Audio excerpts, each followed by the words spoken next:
Okay. Hello. Thank you for joining me on this little mini lecture here. And we're going to be talking about manifest destiny.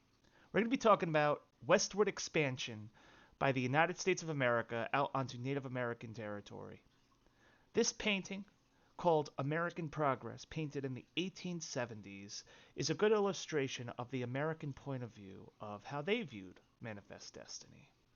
And whenever I go over this image in my history classes with my students, they seem to understand the religious connection to manifest destiny. You have the angel from the heavens carrying out progress by laying telegraph wire from the cities out west into the quote unquote untamed wilderness with animals, bears, dangerous looking mountains, darkness, and indigenous peoples.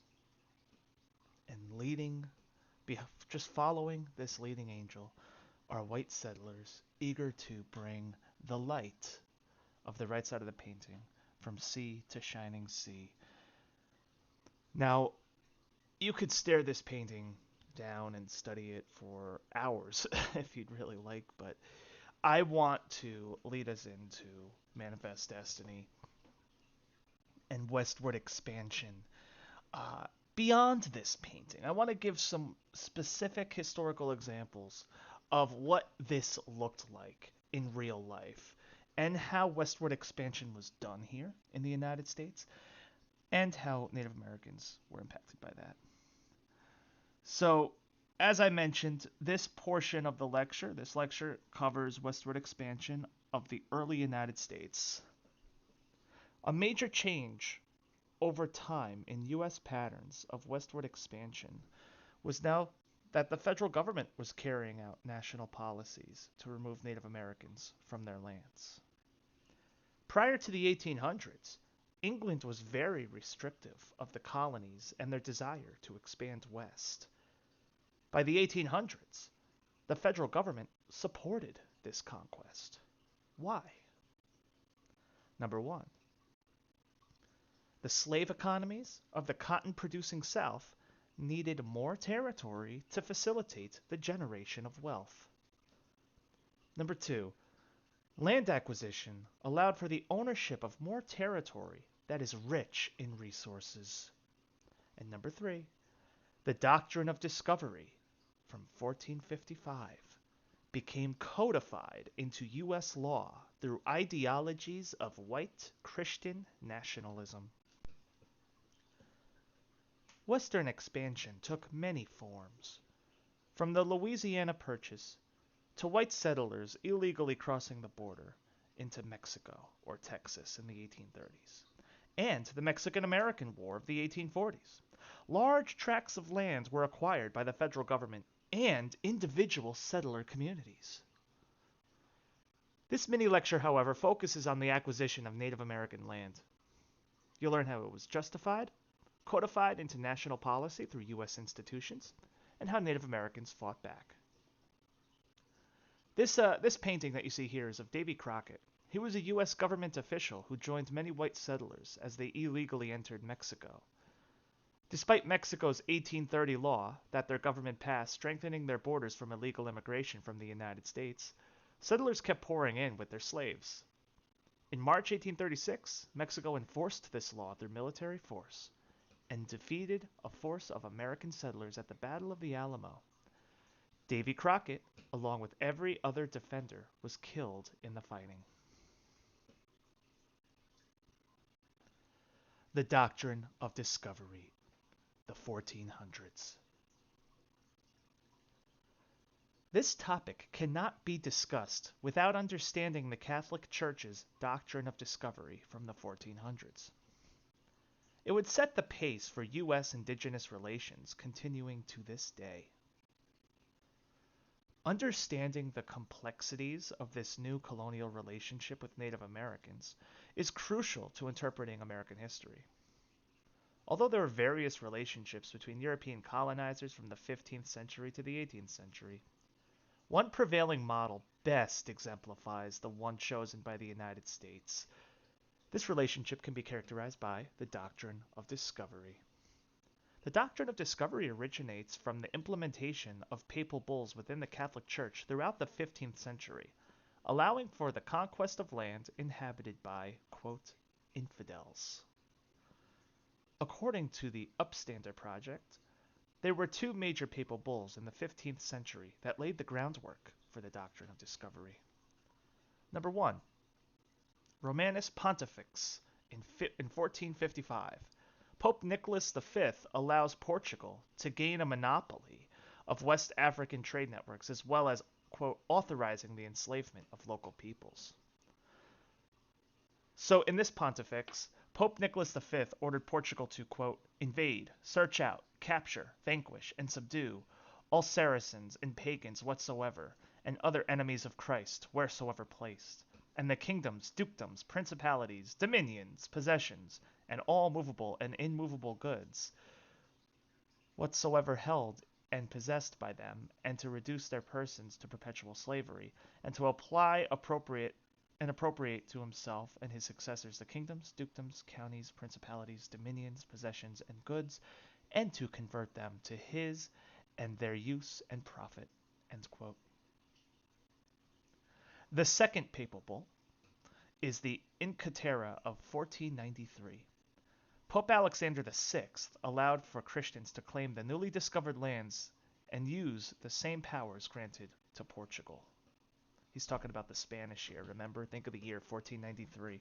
While the Portuguese are colonizing West Africa and building trading forts along the coast there, Christopher Columbus, quote-unquote, discovered America for the Spanish Empire. And in 1493, this is the Pope's reaction to it. It's this Inter Caetera. And Pope Alexander VI describes what this is. So the Upstander Project characterizes the impacts of the Inter Caetera as widely known as the Doctrine of Discovery. So this is the Doctrine of Discovery, this 1493 papal bull. Quote, if an explorer proclaims to have discovered the land in the name of a Christian European monarch, plants a flag in its soil, and reports his discovery to the European rulers and returns to occupy it, the land is now his, even if someone else was there first. Should the original occupants insist on claiming that the land is theirs, the discoverer can label the occupants' way of being on the land inadequate according to European standards. End quote.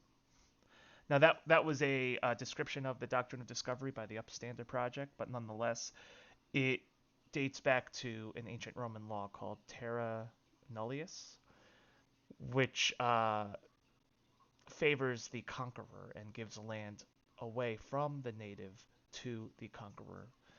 So what Pope Alexander VI was doing here in America was allowing Spain to take ownership of indigenous land off of religious grounds. Both of these papal bulls together created the Doctrine of Discovery. It is a model of indigenous European relations that is founded in Christian nationalism and colonialism. It is also what justified European and Christian superiority and the dehumanization of indigenous people. The Doctrine of Discovery was a means to an end for European colonizers to claim divine right to the land that did not belong to them. Christopher Columbus was an actor in laying the groundwork for this historical development with his discovery of the West Indies. The Doctrine of Discovery is what many of those who came after Christopher Columbus used to justify the conquering of native lands. The Doctrine of Discovery in the United States. The Founding Fathers and those in power during the founding of the United States constructed a nation that fits their motivations and desires.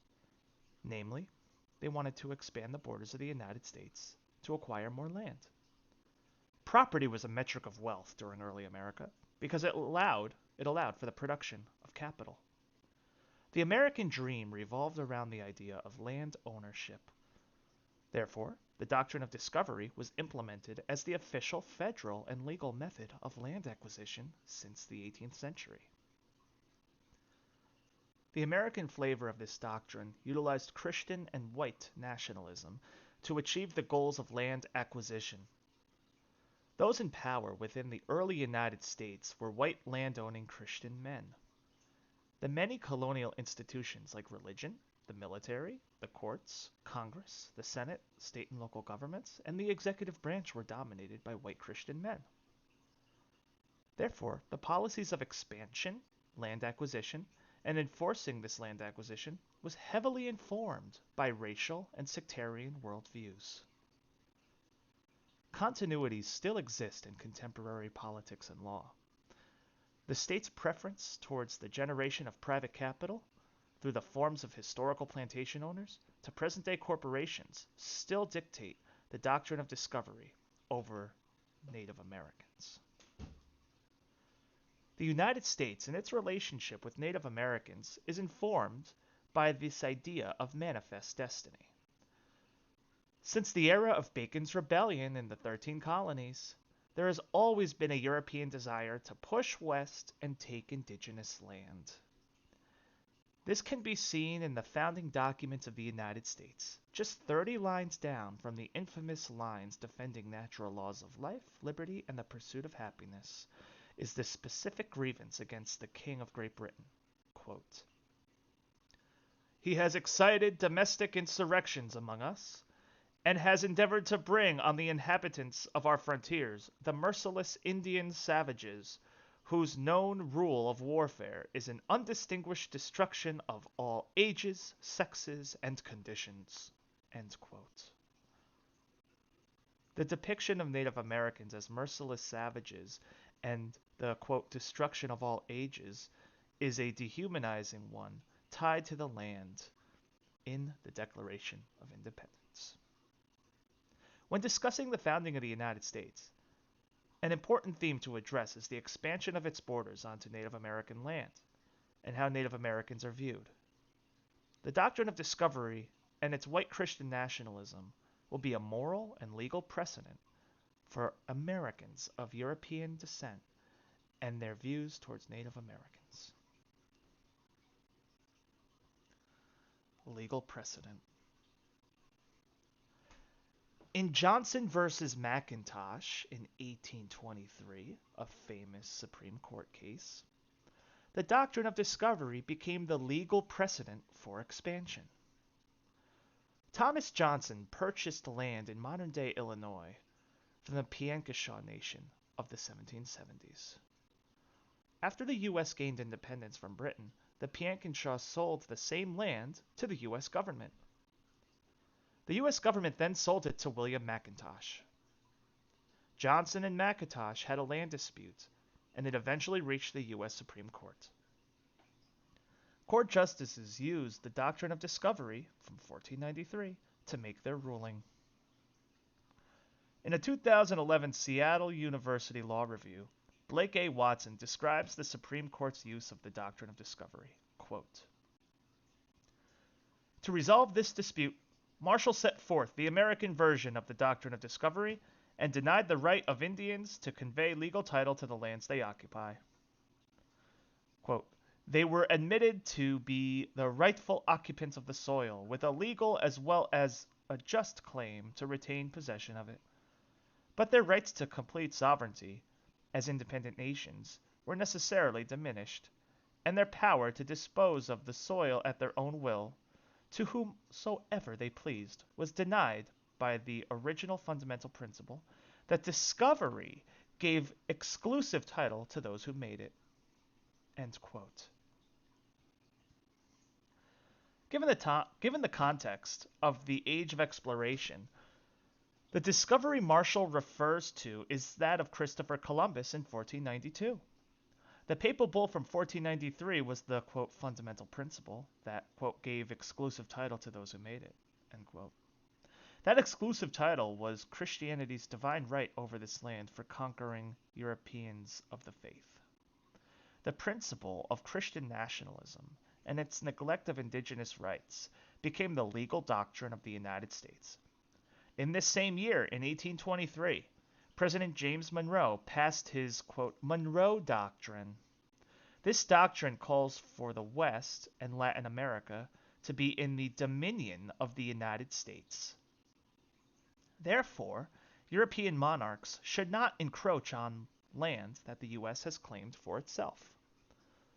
The Monroe Doctrine saw that the U.S. federal government making a claim over territory that did not belong to them. Similar to Johnson versus McIntosh, this is an example of a colonizing power negating the land rights of indigenous nations in one sweeping legislation. Just like Johnson versus McIntosh, the Monroe Doctrine will be the legal precedent for the future U.S. interventions in sovereign Latin American countries like Mexico, Nicaragua, Chile, and Bolivia.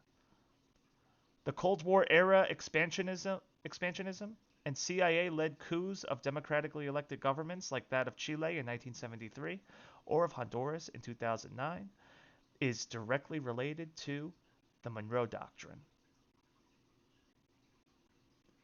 Johnson versus McIntosh worked as the legal precedent for any land disputes between white settlers and Native Americans. It was used in the 1831 Cherokee Nation versus Georgia Supreme Court case, where Georgia laid claim to the entirety of Cherokee lands. Justice Marshall cited that the Cherokee Nation was a dominion of the United States. Just like that, the Cherokee lost their legal battle for their ancestral lands. It is important to keep in mind that the United States maintained a racial hierarchy of white supremacy at this time. The federal government was made up entirely of white, wealthy, land-owning men. The court reflected this similar demographic makeup as well. Therefore, the use of the Doctrine of Discovery and Christian nationalism has a correlation within white supremacy as well. In the context of the early to mid-19th century, litigation against native land was made for the interests of westward expansion. Chattel slavery and the expansion of America's lucrative cotton-based economy of the time was the inherent motivation for westward expansion. With westward expansion saw the further conquest of native land. According to the U.S. Census Bureau, We the People, American Indians, and Alaskan Natives in the U.S. Special Report 2006, the United States currently recognizes 562 individual tribes. Each of these tribes have their own sovereign governments. Each lives on a reservation outlined by the federal government as well. Essentially, the majority of Native Americans no longer have access to govern their ancestral lands. Many of these reservations do not have fair or adequate access to water, food, or housing. One of these nations is the Haudenosaunee of New York, also known as the Iroquois. This nation has been depressed throughout various reservations statewide. In 2018, they made a statement regarding the Doctrine of Discovery from the Haudenosaunee Nation, quote, "We are out of balance. There are over 7 billion people in the world today. Each soul will need water, food, and a place to live. The crisis we face today is one of inequity, a lack of fairness for the people. We share in common with all life the need for water, food, and shelter. We must return to the concept of, quote, one dish, one spoon.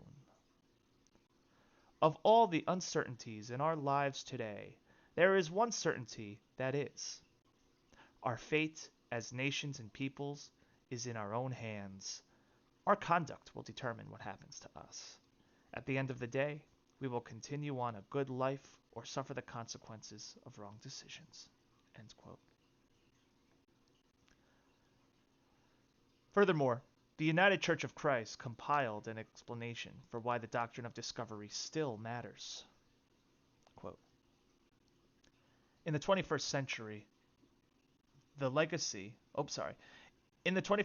U.S., that legacy of domination is still reflected in the undermined sovereignty of our indigenous communities and through congressional federal assertions of power over the tribes. We see this lived out through injustices in water rights, oil, and mineral extraction on native lands, border and immigration policies which negatively affect tribal communities, and the impact of sequestrian budget cuts on native communities, to name a few. To this day, Indian reservations continue to fall prey to private corporate poaching. Look no further than the Dakota Access Pipeline.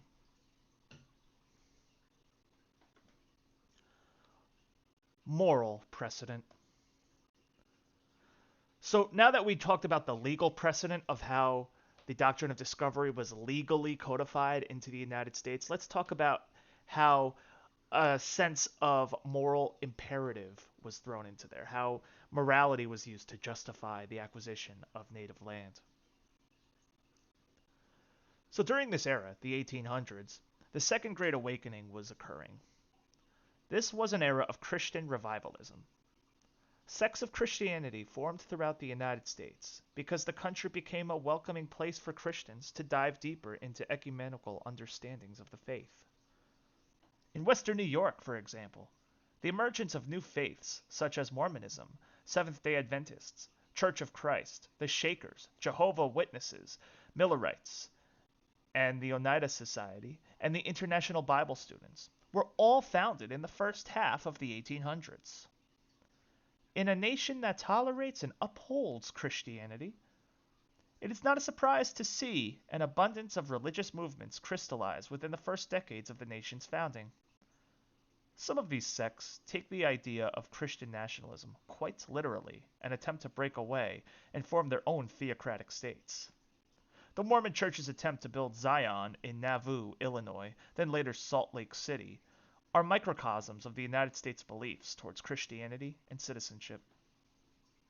A preference towards Christianity in a state that subscribes to secularism can be shown in how culture approached expansion into indigenous lands. So this painting you see here is called The Genius of America. It was painted in 1855 by French painter Adolphe Yvon. This depiction of America's values are objectively observed from the point of view of a non-American. Now, that's very important, though, because this is done by a French painter.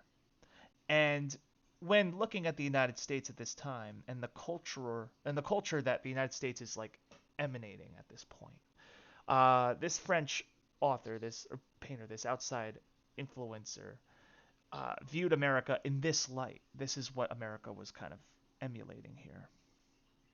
His interpretation of what the United States values in this era provides insightful observations about white nationalism and Christian nationalism that developed from America's use of the Doctrine of Discovery. The top of the painting is umbrellaed with white angels that often resemble Christian art from this era. The reference to the 7 trumpets in Revelations 1:9 is seen clearly in this image.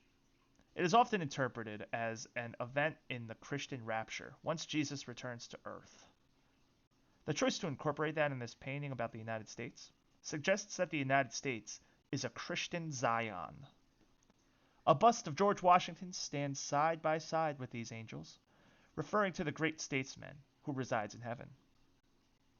To Washington's right is Michael the Archangel, defender of heaven. His goal in the Christian faith is to fight off demons who oppose the kingdom of God. These display images of Christian nationalism, suggesting that the angels themselves will fight to preserve the United States as Zion on earth. Surrounded by darkness below them is a diverse crowd of Native Americans and people of African descent. This whole right-hand portion of the painting symbolizes a distressing truth about the Doctrine of Discovery. Africans and Native Americans originally come from a dark place far from heaven. They are more accustomed to being at the receiving end of St. Michael the Archangel and his blows to defend Christianity. A white man with a book labeled Bible is seen presenting Christianity to these huddled masses. The choice of making the minister white points to the racial social structure of the United States as well. The center of the painting symbolizes the genius of the United States. It is very white.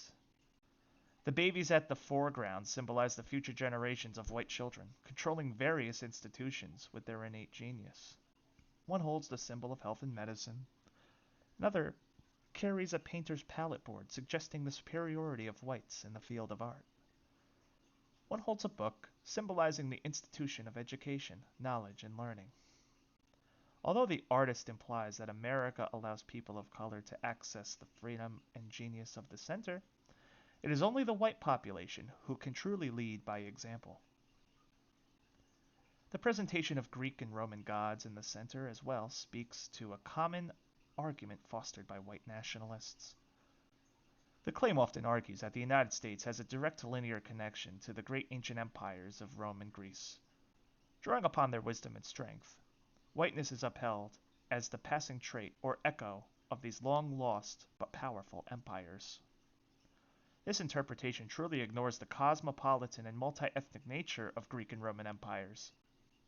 However, this connection between the white race and heritage is often used to promote the idea of white supremacy, that human genius and ingenuity reside in color. This painting centers the entire painting around this interpretation. To the left of this piece, white settlers and white immigrants are poised to settle the West. Oxen-pulled carts with white families are a reference to the expansion of these ideals westward. The idea of manifest destiny rests in the portion of the painting, in this portion, and only whites are given this noble task. The genius of America, this painting, is but one symbol of iconography that illustrates the white Christian nationalism of the United States during the 19th century. It shows a United States that acknowledges racial difference, but only when they are enlightened by Christianity. Understanding this cultural context is important when considering the actions taken against Native Americans and African Americans. The reacquisition of land from natives for white economic benefit has the blessing of the divine. This is a direct connection to the foundational motivations behind the Doctrine of Discovery, going as far back as the Romanus Pontifex of 1455.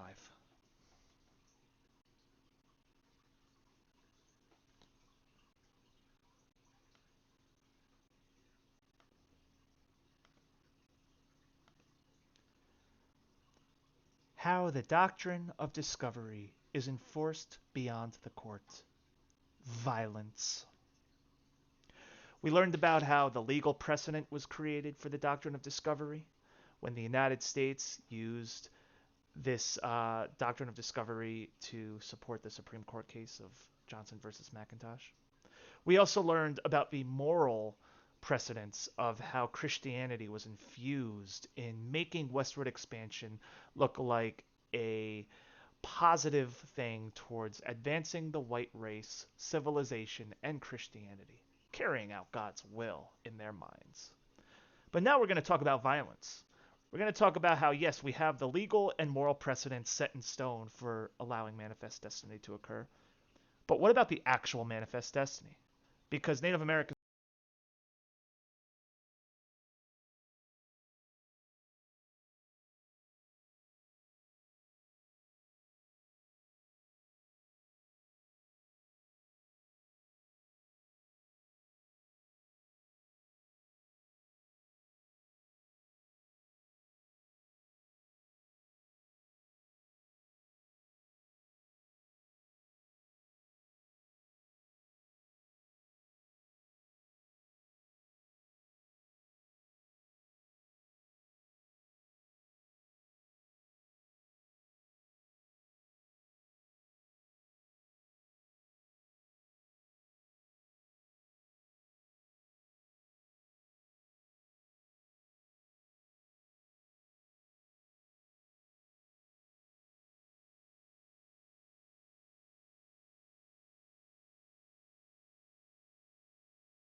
Sorry, my computer must have turned off there.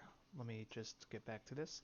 Yes, so we talked about the legal and moral precedent of westward expansion, but now let's talk about violence. On the screen, you see a list of wars dating as far back as 1870 all the way to 1915. Now, most Americans know about, the War of 1812, Mexican-American War, the Civil War, and the Spanish-American War. Yeah, those were the ones that were in the 1800s. But many don't realize that the 1800s was a century of warfare for the United States. Virtually every year of this century was spent combating Native Americans and trying to drive them off their land whenever natives would resist.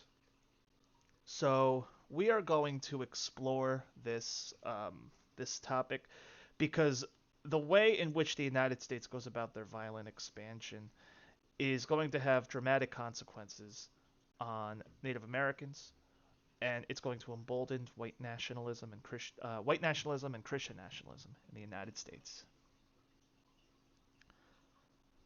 So the question is, how did the Doctrine of Discovery be enforced? And it was violence.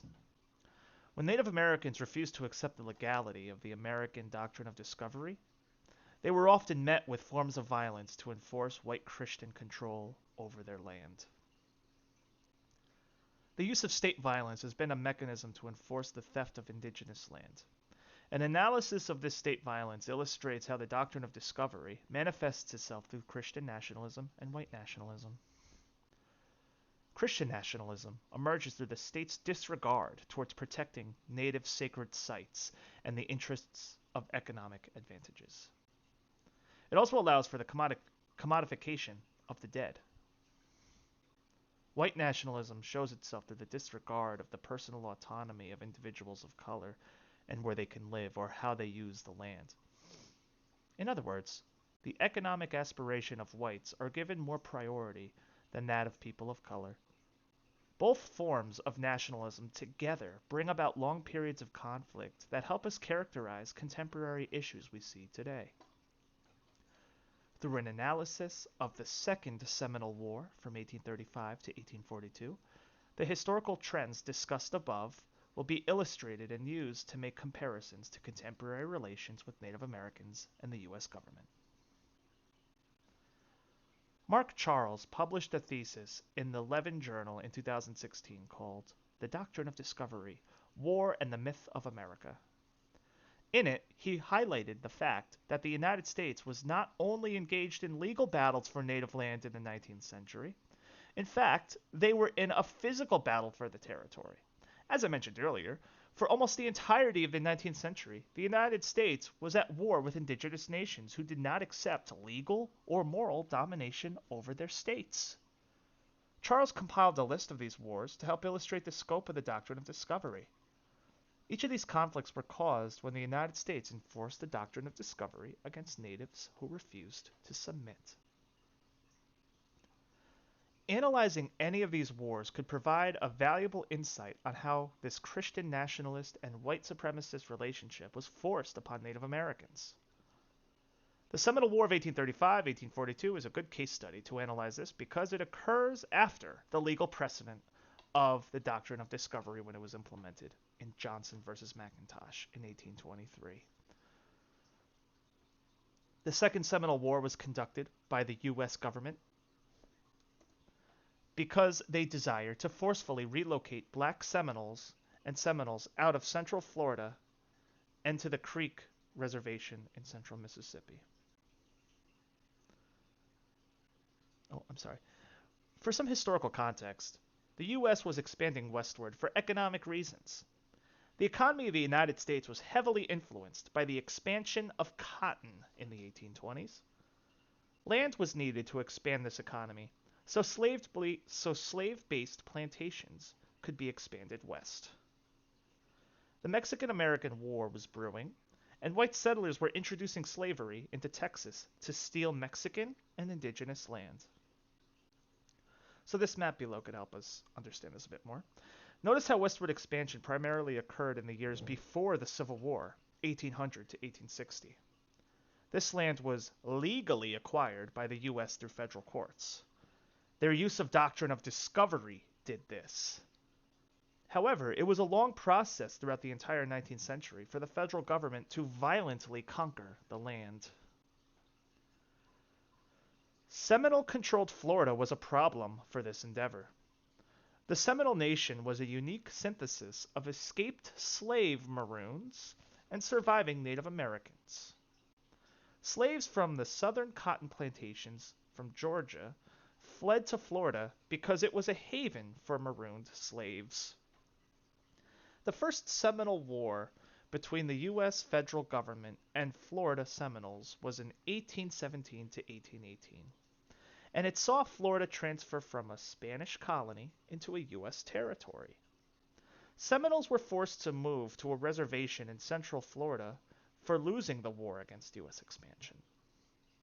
In 1823, Seminole leader Neamathla and the U.S. diplomat James Gadsden signed the Treaty of Moultrie Creek. The U.S. government would help pay for the forced relocation of Seminoles to Central Florida. Also, U.S. citizens were allowed to build roads in Seminole lands and seek runaway slaves who fled from their former captors. James Gadsden's motivations for his treaty lie in his writings. On June 11, 1823, Gadsden wrote in the Florida Territorial Papers, Volume 22, quote, "An Indian population under these circumstances, connected with another class of population, runaway slaves, which will inevitably predominate in Florida, must necessarily add to natural weakness and endanger the security of one of the most exposed but important frontiers of the Union.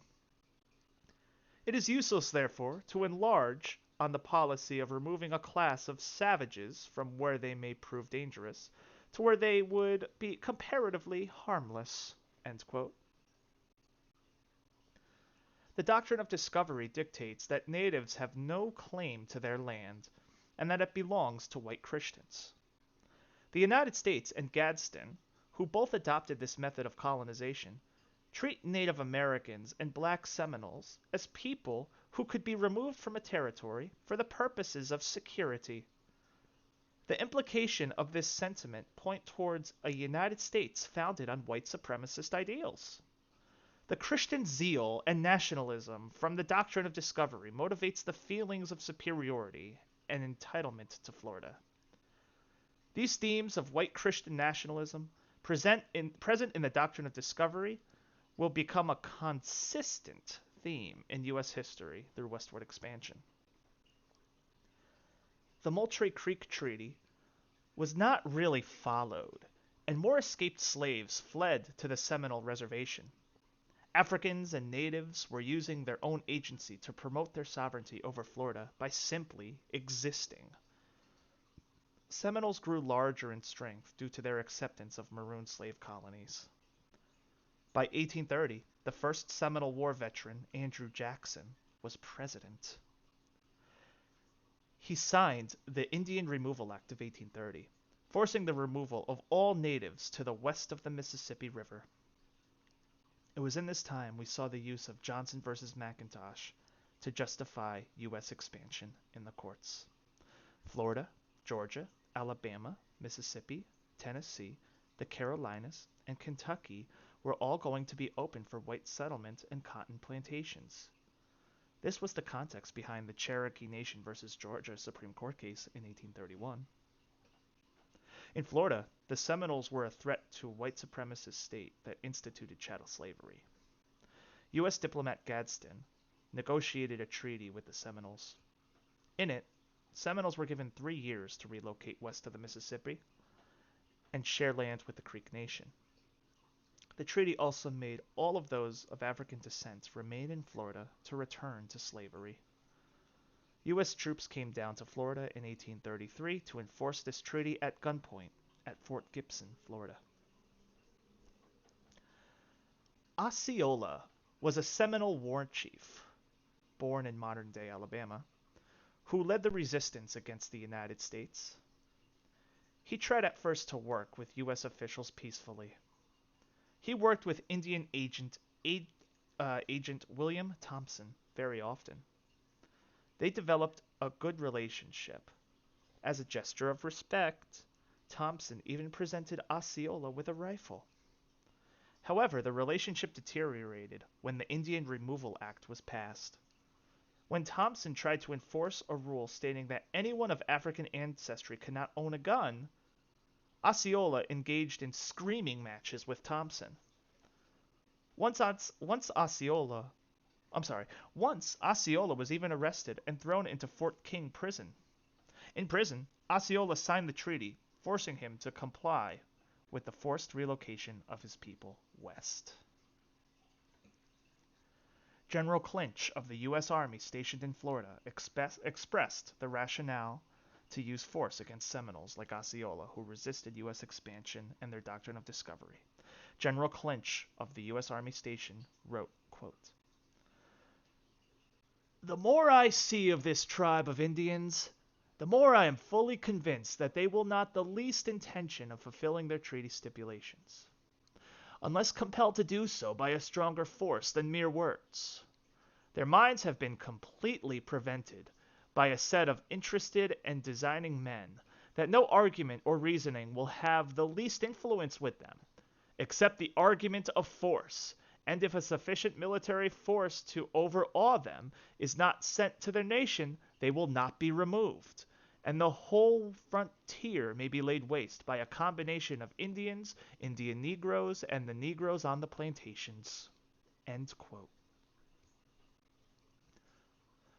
The white arrogance of the natives must comply with the treaty stipulations and fears of Seminole autonomy have roots in the white supremacist expressions of the Doctrine of Discovery. As a general in the U.S. military, the white supremacist motivation behind General Clinch's actions in Florida reflect that of the U.S. government. Seminole refusal to comply challenges the ingrained racial status quo of the United States and the expectation they have of natives not having right to the land they live on. Osceola planned his revenge in 1835. He gathered Seminole warriors and escaped slaves.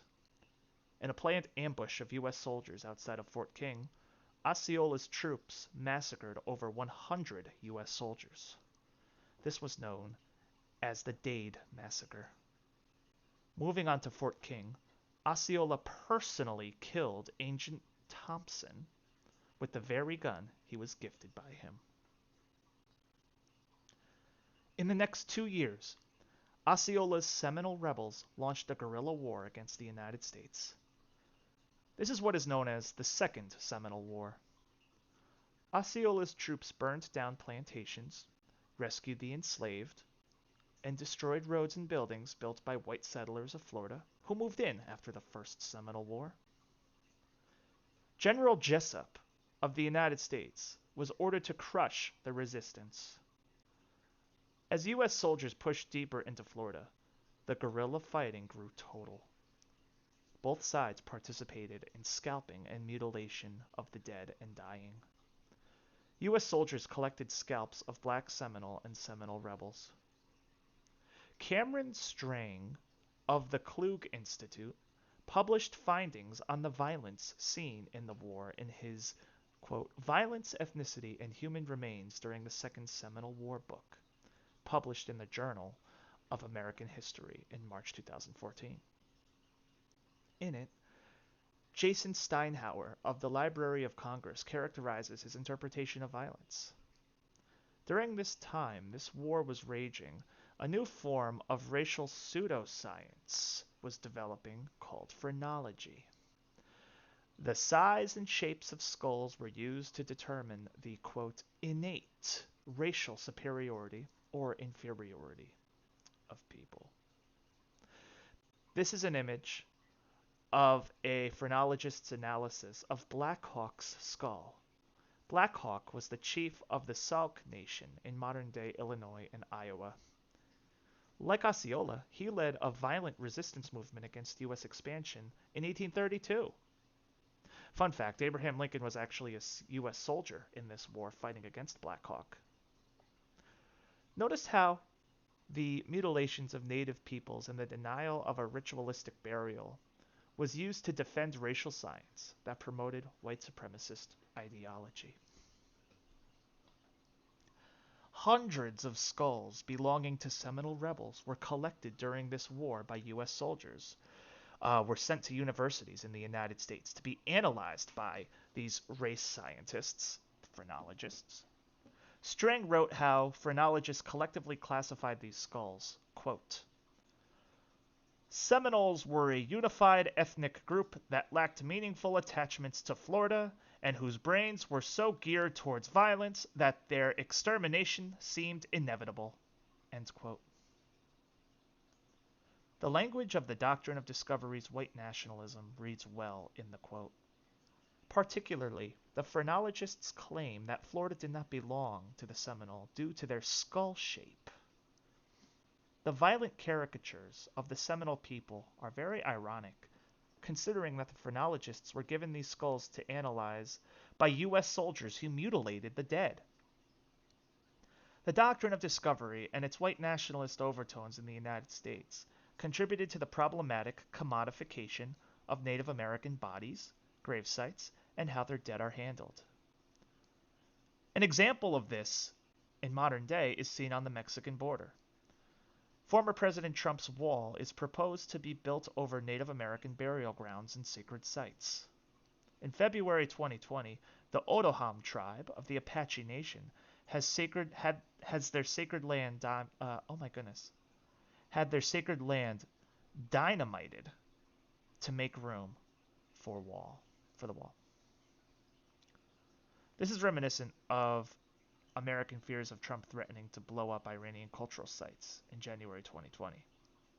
It's actually happening within the borders of the United States, but it's being done to Native Americans.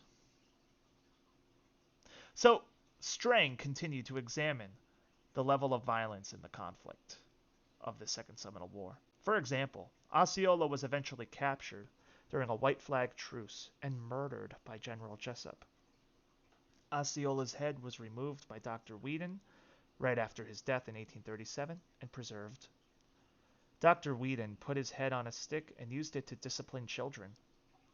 His head would eventually be lost in a museum fire in New York. U.S. desecration of dead Native Americans suggests a growing theme of dehumanization and disregard for indigenous religious practices that have roots in the Doctrine of Discovery. The faiths of native peoples are not viewed as parallel to Christianity, so during these wars of expansion, we witness a complete disregard for non-Christians. Summary. The United States has a very complicated history given its role as a settler colony. This is shown by the methods in which the United States implemented and implements the Doctrine of Discovery. The processes of colonization were codified into these institutions of the nation in both the 18th and 19th centuries. The American flavor of colonization can be characterized by two prevailing forms of nationalism: white nationalism and Christian nationalism. Like a double-edged sword, these two ideologies utilize the Doctrine of Discovery to institutionalize manifest destiny. By the early 1820s, the U.S. Supreme Court set a long-standing legal precedent that stripped sovereignty away from native tribes. This precedent has direct ties to the 1455 and 1493 Doctrine of Discoveries. Johnson v. McIntosh of 1823, and later the Monroe Doctrine, declared that the United States held dominion over all native land. Native Americans often failed when negotiating for their land because the legal precedent established by U.S. courts always justified the acquisition of native land. This legal precedent was propped up by the cultural norms and morals of the United States in the 19th century. Racial hierarchies were supported through religious iconography, as shown in the Genius of America painting of 1858. The economic wealth of the ruling classes of the United States depended on this colonial morality because it was used to win over the support of many white Americans. Gaining widespread support allowed for the perpetuation of the economic status quo of the 19th century. a slave-based economy that prioritized manifest destiny. The implementation of America's Doctrine of Discovery is best seen when the government had to defend it with state violence.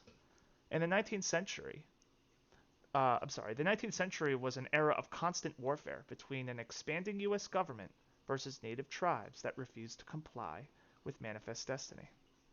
When studying the Second Seminole War as a case study, American aggression into Seminole, Florida was steeped in the economic and social anxieties of non-white and non-Christian neighbors. The acts of violence from both sides in the conflict also illustrate the genocidal and dehumanizing nature of the doctrine of discovery. Westward expansion during the 19th century is often romanticized as a story about intrepid pioneers taming the West. In reality, it is more closely associated with colonial practices that are rooted in 16th century Spanish colonization. The use of the doctrine of discovery and its application through white Christian nationalism created a polarizing definition of America that still polarizes Americans